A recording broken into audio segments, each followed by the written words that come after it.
Hey guys, what's up? Vision Winnie today. Mabilis natin pag-uusapan itong paglalaglag ng Lolo Lucas natin dun sa mga senador at mga congressman na nag-submit sa kanila ng kulang-kulang na BICAM report.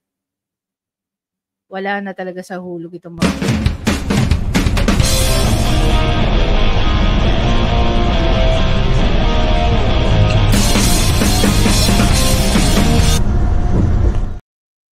There you go guys. So, kamusta muna kayong lahat? Kamusta ang inyong mga pamilya at mga mahal sa buhay? I hope everyone is doing pretty well.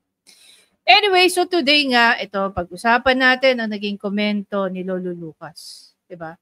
Pero kung maalala nyo, last January 20, kailan lang, 4 days ago pa lang, no, nag-post tayo sa naging official statement ng Office of the Executive. Kung maalala nyo, ang sabi niya dito, no, some quarters, including a former president, have maliciously peddled fake news about President Marcos having signed the GAA of 2025, which certain parts of the enactment purportedly left blank to enable the administration to simply fill in the amounts like a blank check.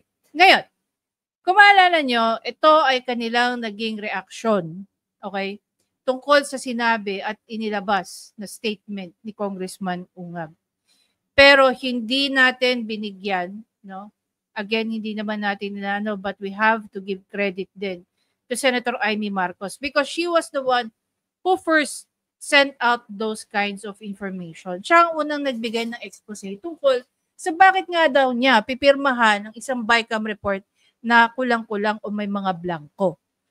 Pero dahil may pinakita si Congressman Ungab ng mga dokumento showing that totoo ang sinabi ni Senator Amy Marcos na meron ngang mga bokante.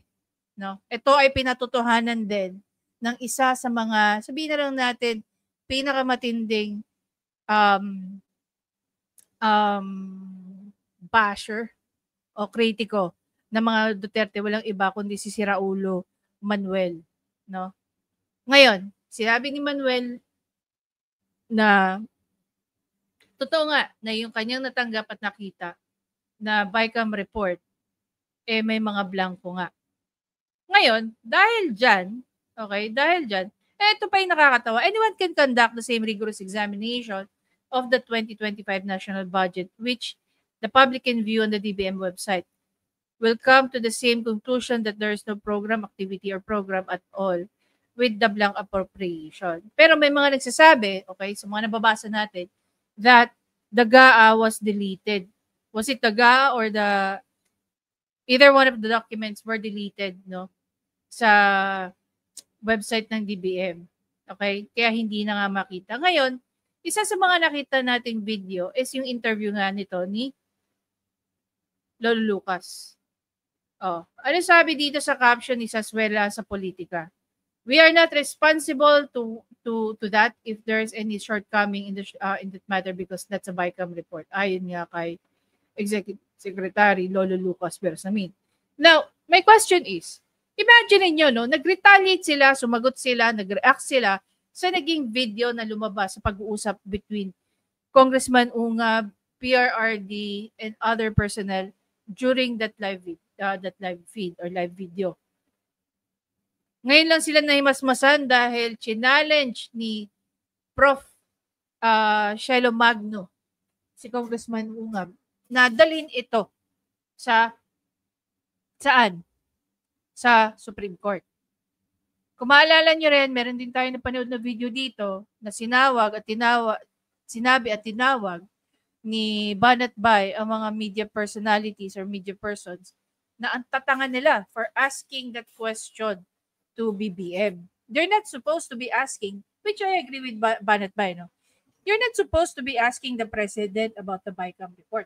Ang dapat niyong tinanong, no, is yung mga kongresistang pumirma doon. May mga media personality ng mga nagtanong.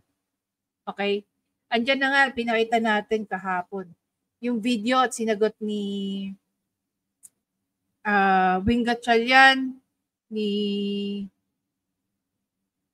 Senator Joel Villanueva, na nakita nilang kompleto at wala silang nakitang blanco. The same goes with sa naging reaction nito ni Hindi naman siya pumirma pero sinabi niyang wala naman daw siyang nakitang blanco, which is very funny. O, pakinggan natin kung paano nilaglag ni Lolo Lucas ang mga senador at mga kongresista.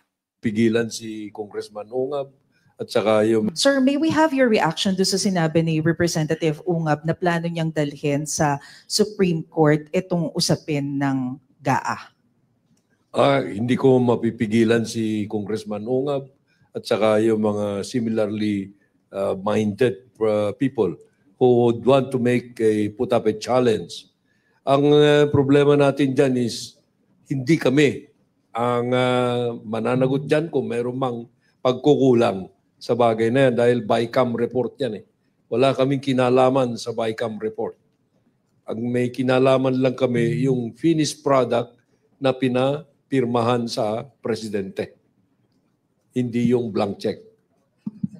Sir, may we have your reaction? Part of what he said, I totally agreed with him. Hindi naman talaga dapat sila managot tungkol sa usapin ng BICAM report. Now, the question is, so, dito sa sinasabi ni Lolo Lucas, lumalabas na when they receive the BICAM report, kompleto na ng detalye. So, between doon sa nagpasa at before sa kanila ipinasa, sino ang nag-fill in the blank? Sabi nga ni Coco Locoy. May mga nag-fill in the blank doon sa BICAM report na yun. So basically, pwede ba natin i-assume na lahat ng mga signatories doon is involved sa pangdodoktor, sa pagbabago, sa pagpapalit before nila transmit ang BICAM report dyan sa Office of the President? Isa nga sa pinag-uusapan namin ni Panyero ko, no, ni Mantemio. Sabi ko, Panyero, pwede pa lang i-submit ang BICAM report na kulang-kulang. Ano sabi ni Panyero Mantemio? Oy, hindi yan pwede. Hindi yan dapat na ipapasa na kulang-kulang ang signatory. More so, kulang-kulang ang detalye ng BICAM report. Ibig sabihin, kung if we're going to reconcile, no, yung naiisip namin ni Panyero, isa lang ibig sabihin nun. Kung merong mga hindi pumirma, ibig sabihin merong mga hindi nag-agree. Kung meron hindi mga nag-agree, ibig sabihin, long before pa yan na-submit, may problema pa ang BICAM report. Diba, sabi nga nila, the reason why they're doing a BICAM is to reconcile the differences.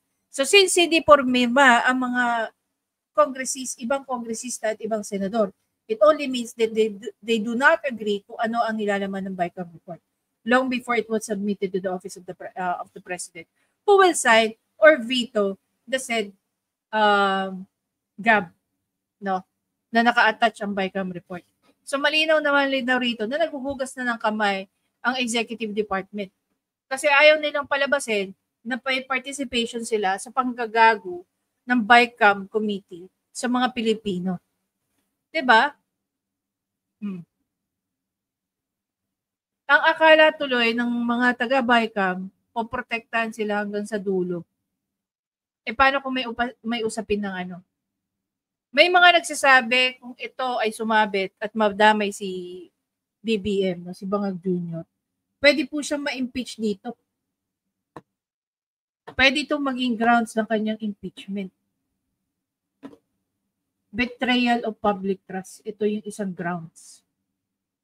Kaya ngayon, naghuhugas kamay na sila dahil pwedeng sumabit si Bangag Jr., pwedeng magkaroon ng impeachment complaint laban sa kanya only because of what happened sa BICAM report na naging GAA. Oh. We'll see, no? We'll see the development. Pero may nakita rin ako isang post coming from our dear, pakita natin, ano? Kay Dr. Badoy. Sabi ni Dr. Badoy, dadalhin daw ni Dr. Badoy ang kaso sa Supreme Court. Dadalhin daw mag-file daw ng complaint si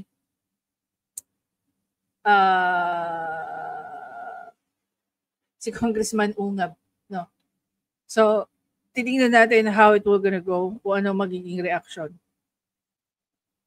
ng Supreme Court dyan.